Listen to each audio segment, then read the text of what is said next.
اعوذ باللہ من الشیطان الرجیم بسم اللہ الرحمن الرحیم اللہم فقہنا فی الدین۔ اے اللہ ہمیں دین کی سمجھ عطا فرما۔ پارہ نمبر 13 آج ہم پڑھیں گے، لیکن اس کو پڑھنے سے پہلے ہم اپنے کل کے سوال کے اوپر آتے ہیں۔ کل میں نے آپ سے پوچھا تھا کہ جو 12واں سپارہ کل ہم نے پڑھا جس میں بہت سارے انبیاء کا ذکر آیا تھا، آپ کے خیال میں ایک 12ویں پارے میں کل کتنے انبیاء کا ذکر آیا ہے؟ جی ہاں، یہ آپ کو گن کر بتانا تھا۔ اس سپارے میں جو نام آتے ہیں وہ آپ کے سامنے ہیں۔ حضرت موسیٰ علیہ السلام، حضرت نوح علیہ السلام، حضرت ہود علیہ السلام، حضرت صالح علیہ السلام، حضرت ابراہیم علیہ السلام، حضرت لوط علیہ السلام، حضرت یعقوب علیہ السلام، حضرت اسحاق علیہ السلام، حضرت شعیب علیہ السلام اور حضرت یوسف علیہ السلام۔ یہ سارے تو وہ انبیاء ہیں جن کا نام آیا ہے اس سپارے کے اندر۔ اس کے علاوہ نبی کریم صلی اللہ علیہ وسلم کو مخاطب کیا گیا ہے، اشارتاً ذکر آیا ہے، لیکن نام نبی کریم صلی اللہ علیہ وسلم کا نہیں آیا ہے۔ یہ ساری وہ قومیں ہیں جن کو بلایا گیا، دعوت دی گئی، انہوں نے انکار کیا، نتیجتاً اللہ کا عذاب آیا۔ یہ ہم نے کل پڑھا تھا۔ آج پارہ نمبر 13 میں قصہ یوسف جو ہم نے کل شروع کیا تھا آگے بڑھے گا۔ کل ہم نے وہ قصہ پڑھا جب ان کو کنویں میں ڈالا گیا، جب ان کے والد سے آ کے جھوٹ بولا گیا، انہوں نے صبر کیا، اور اس کے بعد پھر اللہ تعالیٰ ان کی زندگی کی پوری کہانی ہمیں سناتا ہے۔ اس کہانی میں صرف آسانیاں نہیں ہیں، اس کہانی میں ایسا نہیں ہے کہ بس اللہ کی راہ پہ قدم رکھا اور پھر آسانی سے سفر کرتے ہوئے جنت تک پہنچ گئے۔ یہ ممکن ہی نہیں ہے، یہ کسی کے ساتھ بھی نہیں ہوا۔ تو مختلف قسم کی آزمائشیں بھی آتی ہیں، گھر والوں سے بھی آ سکتی ہیں اور گھر کے باہر کے لوگوں سے بھی آ سکتی ہیں۔ مختلف وہ ان ایکسپیکٹڈ چیزیں بھی آ سکتی ہیں جو انسان نے سوچی بھی نہیں ہوتی، اور پھر انسان کو اپنا کمفرٹ زون بھی چھوڑنا پڑتا ہے۔ یہ نہیں ہو سکتا کہ ہر چیز سیٹلڈ ہو اور میں چلتی چلی جاؤں، یہ پاسبل ہی نہیں ہے۔ تو یہی حضرت یوسف علیہ السلام کے قصے میں سبق ملتا ہے کہ بہت ساری سازشیں ہوئیں، بہت سارے مشکل حالات آئے، کنویں میں ڈالے گئے، گھر والے چھوٹ گئے، والد سے دور ہو گئے، پھر اس کے بعد عصمت دری کا الزام لگایا گیا، کردار پہ سوال اٹھایا گیا، پھر اس کے بعد جھوٹے مقدمے میں زندان میں ڈالا گیا، اور یہ تمام چیزیں کتنے سالوں پر محیط ہیں۔ پھر جا کے پھر اللہ تعالیٰ نے اس کے اندر سے ہی راستہ نکالا، اسی کے اندر سے پھر اللہ تعالیٰ نے ایک ایک کر کے ان کے کردار کی گواہی بھی آئی، وہ قید خانے سے باہر بھی آئے، وہ پھر اقتدار تک جا کے پہنچے۔ تو یہ تمام چیزیں جو ہیں یہ ایک یا دو دن کی کہانی نہیں ہے، یہ پوری زندگی ہے، اور پوری زندگی کے یہ سارے مراحل ہم سب کے ساتھ کسی کے لیے کم اور کسی کے لیے زیادہ آ جاتے ہیں۔ پھر حضرت یوسف کا جو جملہ ہے یہاں پر یہ بھی بڑا سمجھنے کا ہے، نفس تو بدی پر اکساتا ہی ہے، اور آگے اللہ تعالیٰ کے غفور اور رحیم ہونے کا ذکر کیا گیا ہے۔ یہ جو نفس ہم سب کے ساتھ لگا ہوا ہے نا، یہ ہمیں بہت ساری باتیں سجھاتا ہے۔ کبھی یہ کہتا ہے کہ نہیں یہ نہ کرو بچ جاؤ گے، کبھی یہ کہتا ہے کہ مشکل میں کیوں ڈالیں اپنے آپ کو، کبھی یہ کہتا ہے کہ جو جیسے چل رہا ہے بس چلتا رہے نا، کبھی یہ کہتا ہے کہ میں کیوں بری بنوں کسی کو کچھ کہہ کے، کبھی یہ کہتا ہے کہ اچھا تھوڑی سی بات ہے آج مان لو کل نہ کرنا۔ تو بہت ساری شکلوں میں جو یہ نفس آتا ہے، اور سب سے بڑھ کر یہ کہ وہ مجھے مطمئن کر دیتا ہے میرے اپنے اعمال کے متعلق۔ ہم اپنے آپ کو خود دلیلیں دیتے ہیں، اپنے ضمیر کو خود سلاتے ہیں، اپنے آپ کو خود جسٹیفائی کرتے ہیں، اور خود ہی اپنا مقدمہ اپنے آپ سے لڑ کے اپنے آپ کو نفس کے حوالے کر دیتے ہیں۔ اسی لیے یہاں پہ ذکر کیا کہ نفس تو اکسائے گا، لیکن اس سے بچنے کے لیے خود بھی ہمت پکڑنی ہوگی، لیکن اس کے ساتھ ساتھ اللہ تعالیٰ غفور اور رحیم ہے۔ کوئی غلطیاں اگر ہو جاتی ہیں بلا ارادہ، اللہ تعالیٰ تمہاری مغفرت کرنے والا ہے۔ سورہ یوسف کی ایک خاص بات اور ہے، اور وہ خاص بات یہ ہے کہ اتنی طویل صورت ہمیں جس واقعے کے بارے میں ملتی ہے، حضرت یوسف کی کہانی، اس میں وہ بھی شامل ہے جب حضرت یوسف کو گناہ کی دعوت دی گئی، ایک عورت کی رضامندی سے دی گئی، لیکن اللہ تعالیٰ نے یہ وقف کی ہے کہ انسانوں کو مرد کی حیا کا قصہ بھی سنایا جائے۔ جب اللہ تعالیٰ احکام نازل کرتے ہیں نا حیا کے، پاک دامنی کے، نظروں کو جھکانے کے، اپنی عزت کے حفاظت کے، تو اس کا مخاطب صرف عورت نہیں ہوتی، اس کا مخاطب معاشرے کا ہر فرد ہوتا ہے۔ اور یہاں پر بھی حضرت یوسف نے اپنی حیا کی حفاظت کی، اپنے لیے اللہ سے توبہ کی، اپنے نفس پہ نظر رکھی، حالانکہ جو دعوت گناہ دی جا رہی تھی وہ عورت کی رضامندی سے دی جا رہی تھی، لیکن ہر انسان اپنے نفس کا، اپنی حیا کا اور اپنے چلن کا خود اللہ تعالیٰ کے پاس جواب دہ ہے، خواہ وہ مرد ہو خواہ وہ عورت ہو۔ اس کے بعد ایک اور خاص بات اس میں یہ ملتی ہے کہ جب حضرت یوسف علیہ السلام اقتدار، ذی اقتدار، عزیز کا جو لفظ استعمال کیا گیا ہے، اس کے سامنے جاتے ہیں تو وہ اس سے کیا کہتے ہیں، وہ اس سے کیا مانگتے ہیں؟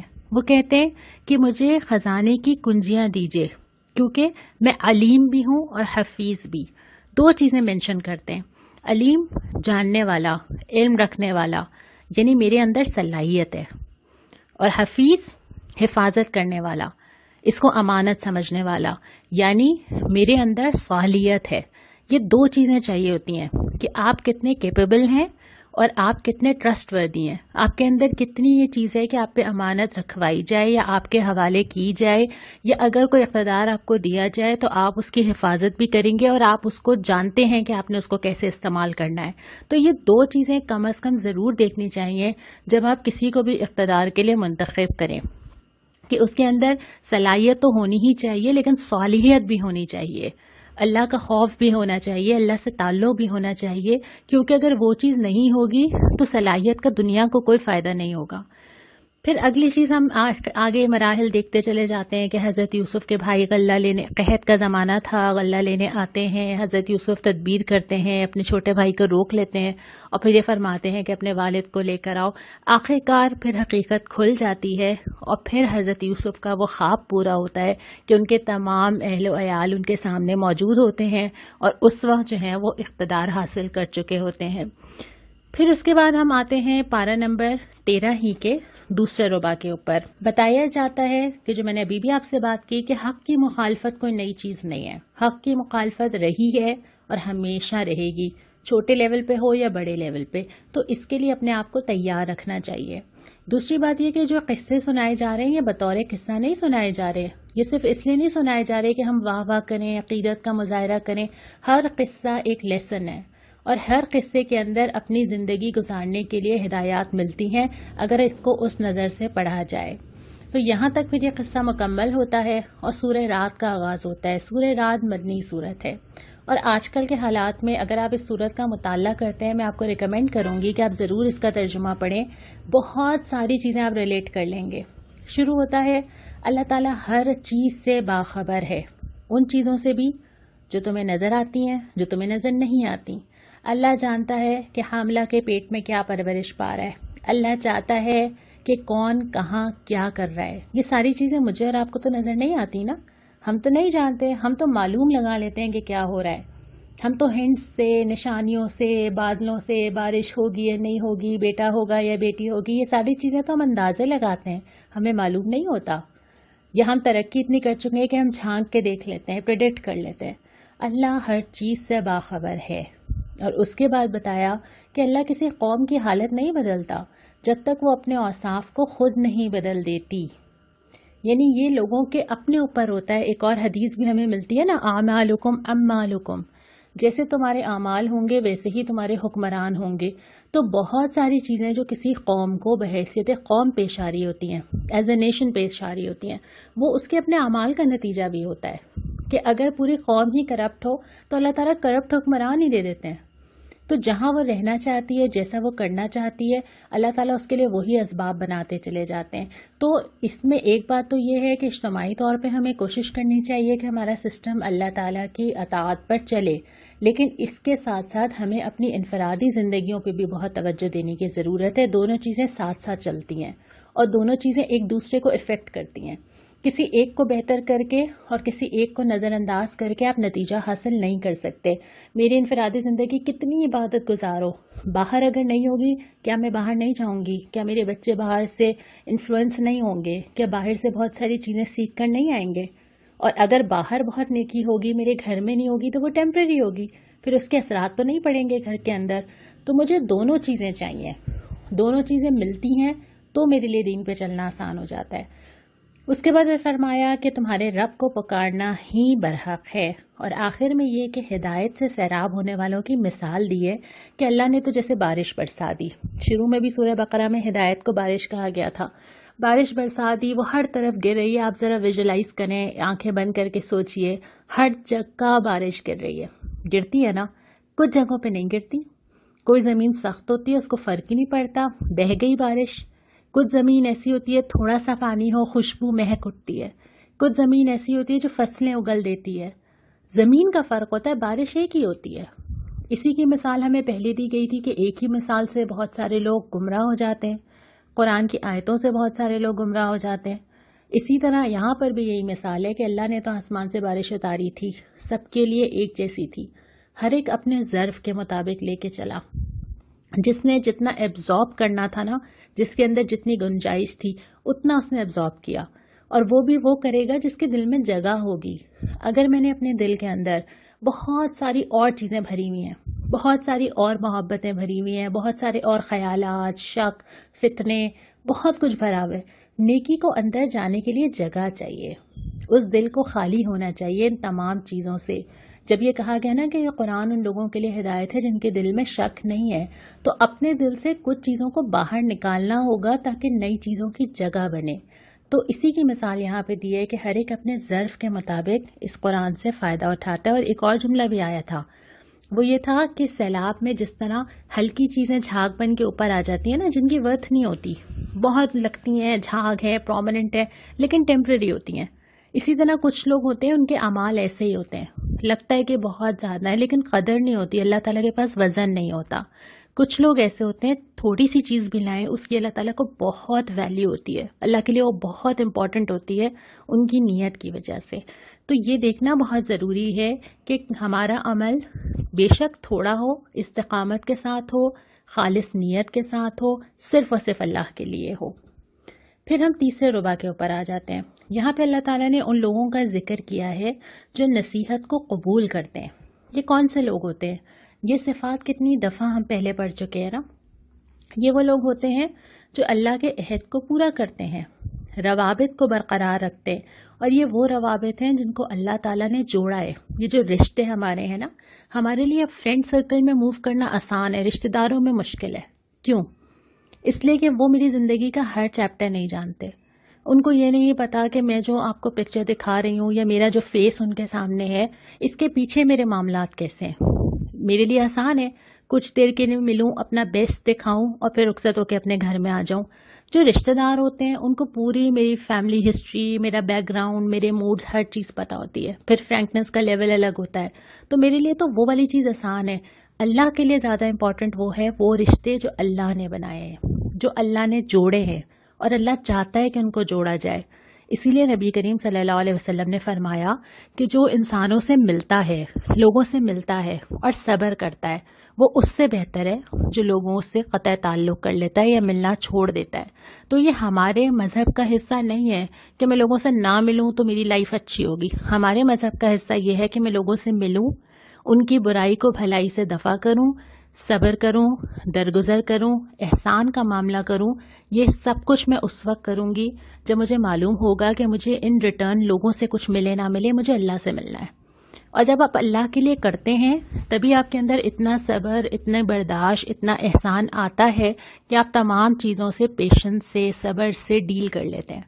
اور اگر آپ ایسا نہیں کریں گے، اگر آپ ریٹرن چاہیں گے، اگر آپ کیلکولیٹ کریں گے کسی نے کیا کیا، میں نے کیا کیا، میں نے کسی کے ساتھ کب کب کب کیا کیا تھا اور کسی نے فلاں فلاں فلاں وقت میرے ساتھ کیا کیا تھا، رشتے نہیں چل سکتے۔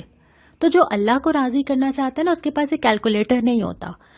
یہاں پہ اللہ تعالیٰ نے فرمایا کہ یہ لوگ اللہ کو پسند ہیں جو ان روابط کو جوڑتے ہیں جن کو جوڑنے کا اللہ نے حکم دیا۔ پھر فرمایا جو اسی سے ریلیٹڈ بات میں نے بھی آپ سے کر ہی لی کہ اپنے رب سے ڈرتے ہیں، اس کے بعد صبر سے کام لیتے ہیں، نماز قائم کرتے ہیں، رزق میں سے اعلانیہ اور پوشیدہ خرچ کرتے ہیں۔ رزق کا مطلب ہے ہر وہ چیز جو اللہ تعالیٰ نے دی ہے، صرف کھانا نہیں، اللہ کی دی ہوئی ہر نعمت اللہ کا رزق ہے، اس میں سے خرچ کرتے ہیں۔ برائی کو بھلائی سے دفع کرتے ہیں، حالانکہ ہم نے چھٹے پارے میں پڑھا تھا کہ اجازت ہے، کوئی تمہارے ساتھ برا کرے نا تم اس کو روک سکتے ہو، لیکن اگر تم بھلائی کرو تو اللہ کو زیادہ پسند ہے۔ اللہ تعالیٰ کو یہ چیز بہت پسند ہے کہ تمہاری طرف سے سب کو خیر ہی ملے۔ پھر فرمایا کہ بے شک اللہ کی یاد سے دلوں کو اطمینان نصیب ہوتا ہے۔ مجھے اچھی طرح معلوم ہے کہ جب آپ یہ آڈیو سن رہے ہوں گے تو آپ نے یقیناً اس جملے کے جواب میں کہا ہوگا کہ ہاں یہ بات ٹھیک ہے، کیونکہ ہم نے اس کو کہیں نہ کہیں ایکسپیرینس کیا ہوگا۔ آپ اوور آل بھی اگر معاشرے میں اندازہ لگائیں کہ جب آپ دین سے قریب ہوتے ہیں تو آپ کے ریئیکشنز کتنے ٹھنڈے اور کتنے سکون والے ہو جاتے ہیں، لیکن جیسے جیسے آپ دین سے دور جاتے ہیں تو آپ کتنے پینک ہونے لگتے ہیں، چھوٹی چھوٹی باتوں کو فیل کرنے لگتے ہیں۔ آپ قرآن اٹھا کے پڑھنا شروع کیجئے، آپ کو اپنے رویوں کا ڈفرنس خود پتہ چل جائے گا پھر آپ بار بار سوچیں گے کہ اچھا یہ کرنا چاہیے تھا، یہ نہیں کرنا چاہیے تھا، یہ ری ایکشن دینا چاہیے تھا، یہ نہیں دینا چاہیے تھا، یہ اتنی بڑی بات تھی یا یہ اتنی بڑی بات نہیں تھی، کسی نے کچھ کہہ دیا ہے تو ہم اس کو درگزر کا آپشن ہے، کسی نے اگر میرے ساتھ زیادتی کر دی ہے تو معاف کرنے کا آپشن ہے، ہر چیز کا بدلہ چکانا ضروری نہیں ہے، اور ایسی بہت ساری چیزیں آپ کا ویژن براڈ کرتا ہے قرآن۔ جتنا جتنا آپ دین سے قریب آتے ہیں، اللہ تعالیٰ سے قریب آتے ہیں، ہم ابھی جب جتنے سپارے پڑھتے چلے جا رہے ہیں، بلکہ ہم نے نصف سپارہ آج کر لیا، آپ نوٹ کریں گے کہ اللہ تعالیٰ واقعات کے معاملے میں ہمارا ویژن براڈ کرتا ہے، چیزیں بڑے دائرے سے دکھاتا ہے۔ اس میں وہ والی چیزیں نہیں ہوتی جو ہم عام طور پہ جن پہ پریشان ہوتے ہیں، یعنی کھانا، کپڑا، جاب، پے کتنی ہے، ملے تو کیا ہوا، کپڑوں پہ کیا ہے، قرآن ان سب چیزوں سے اوپر چلا جاتا ہے۔ تو اس کے نتیجے میں یہ ہوتا ہے کہ انسان کو ایک اطمینان نصیب ہوتا ہے، پھر وہ اس دوڑ سے نکل جاتا ہے جس دور میں دنیا پڑی ہوئی ہوتی ہے۔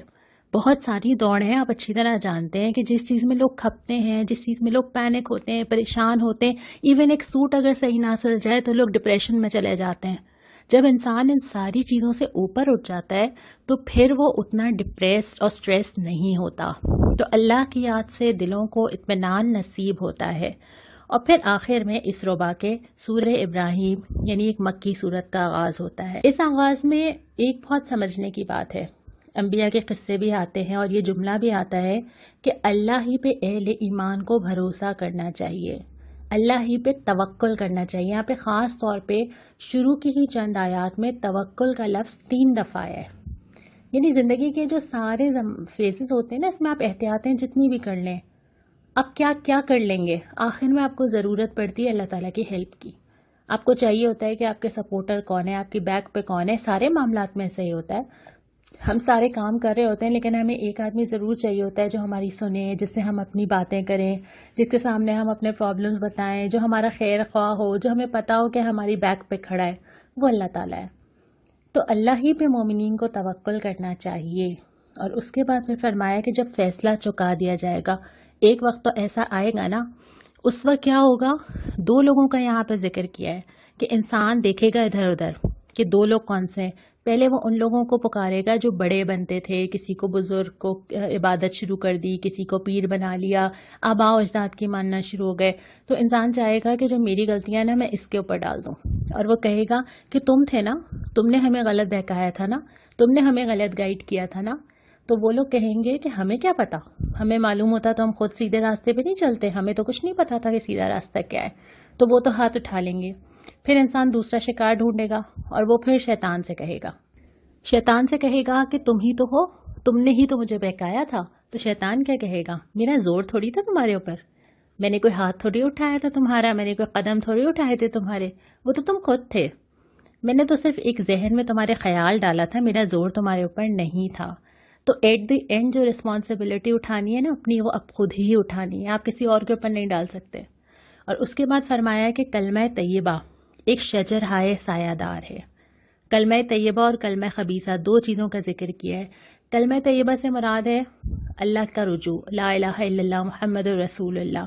جب انسان اپنے آپ کو باقی ساری بندگیوں سے آزاد کر کے اللہ کے حوالے کر دیتا ہے کہ بس اب میں ہوں، میرا رب ہے اور اس کا بتایا ہوا راستہ ہے، یہ ایک سایہ دار درخت ہے جس کی شاخیں پھیلتی ہیں پھیلتی ہیں پھیلتی ہیں اور سب مستفید ہوتے ہیں۔ اس ایک راہ پہ قدم رکھنا ہوتا ہے، یہ صرف دیتا ہے، لیکن اگر کلمہ خبیثہ یعنی اگر اللہ کے انکار پہ کوئی بنیاد رکھی جائے، انتہائی کمزور بنیاد، اور اس کی جو شاخیں نکلتی ہیں جو سب کی زندگیاں افیکٹ کرتی ہیں ہر لحاظ سے، تو وہ کلمہ خبیثہ ہوتا ہے۔ تو اگر انسان چاہتا ہے نا کہ زندگی کی مختلف چیزیں ٹھیک ہو جائیں، میں چاہ رہی ہوں کہ باہر انصاف ہو جائے، میں چاہ رہی ہوں امن ہو جائے، میں چاہ رہی ہوں پریشانیاں نہ آئیں، میری ذاتی زندگی بھی آسان ہو جائے، معاملات بھی بہتر ہوں، اتنی طلاقیں بھی نہ ہوں، خاندان کے اندر بھی معاملات ٹھیک ہوں، سب کے دل بھی ایک دوسرے سے صاف ہوں، مجھے کوئی ناگوار بات سننی بھی نہ پڑے، میرے بچے گھر سے باہر جائیں تو سیف ہوں، خدا نخواستہ میرے ساتھ کچھ ہوتا ہے تو میں انصاف کا دروازہ کھٹکھٹا سکوں، یہ ساری چیزیں، ان ساری چیزوں کی بنیاد یہ ہے کہ اس معاشرے میں وہ نظام قائم ہو جو اللہ رب العالمین نے بھیجا ہے، پھر اس کی افادیت سارا زمانہ دیکھے گا۔ اس کے بعد پھر حضرت ابراہیم کی دعائیں، حضرت ابراہیم نے وہی ساری دعائیں مانگی ہیں جو کہ ایک دائی کے دل سے، دین کو پھیلانے والے فرد کے دل سے نکل سکتی ہیں۔ پہلے یہ اپنی اولاد کے لیے، ہمارے لیے اس جگہ کے لیے کہ اے اللہ اس وادی کو بت پرستی سے بچا، لوگوں کو اس کا مشتاق بنا کہ لوگوں کو شوق پیدا ہو، اور ہم آج تک دیکھتے ہیں کھانے کو پھل دے، نماز قائم کرنے والا بنا، میری اولاد میں سے بھی، میرے والدین اور مومنین میں سے بھی ان کی مغفرت فرما۔ یہ وہ ساری دعائیں ہیں جو دل کی تڑپ کے ساتھ نکلتی ہیں، اور آخر میں فرمایا کہ یہ قرآن انسانوں کو خبردار کرنے کے لیے ایک پیغام ہے تاکہ لوگ ہوش میں آ جائیں، یہ لوگوں کو جھنجھوڑنے کے لیے ایک پیغام ہے تاکہ لوگ اپنی غفلت کی زندگی سے سمجھ کی زندگی کی طرف آ سکیں۔ آپ کو انتظار ہوگا کہ آج کا سوال کیا ہے۔ آج کا سوال بہت ہی آسان ہے، اور وہ یہ ہے کہ سورہ رعد میں ابتدا میں کائنات کی کون کون سی نشانیوں کی طرف متوجہ کیا ہے۔ بالکل شروع کی آیات دیکھ لیجئے گا کہ اللہ تعالیٰ نے کون کون سی چیزیں ہمیں کہا ہے کہ ہم کائنات میں ان کو دیکھیں۔ جب آپ مجھے بتا دیں گے پھر ہم انشاءاللہ تعالیٰ کل اس کے اوپر تھوڑی سی بات کریں گے۔ آج کی جو ہماری دعا ہے، اس سپارے میں 2 دعائیں آئی ہیں، ایک جملہ ہے اصل میں تو، لیکن وہ بڑا ہی پیارا ہے جو اللہ تعالیٰ نے نقل کیا ہے۔ حضرت یوسف علیہ السلام کا جو واقعہ تھا اس میں حضرت یعقوب جب وہ اللہ تعالیٰ سے فریاد کرتے ہیں، انما اشکو بثی وحزنی الی اللہ، میں اپنی ہر پریشانی اور ہر غم کی فریاد صرف اللہ سے کرتا ہوں۔ اور دوسری بھی اس کے اندر آئی تھی جو ہمیں دعا یاد ہے، رب اجعلنی مقیم الصلاۃ ومن ذریتی ربنا وتقبل دعا، ربنا اغفر لی ولوالدی وللمؤمنین یوم یقوم الحساب۔ اللہ ہم سب کو، ہماری اولاد کو نماز کا پابند بنائے، اور اللہ سارے مومنین کی، ہمارے والدین کی اور دیگر تمام مومنین کی مغفرت فرمائے۔ السلام علیکم ورحمۃ اللہ۔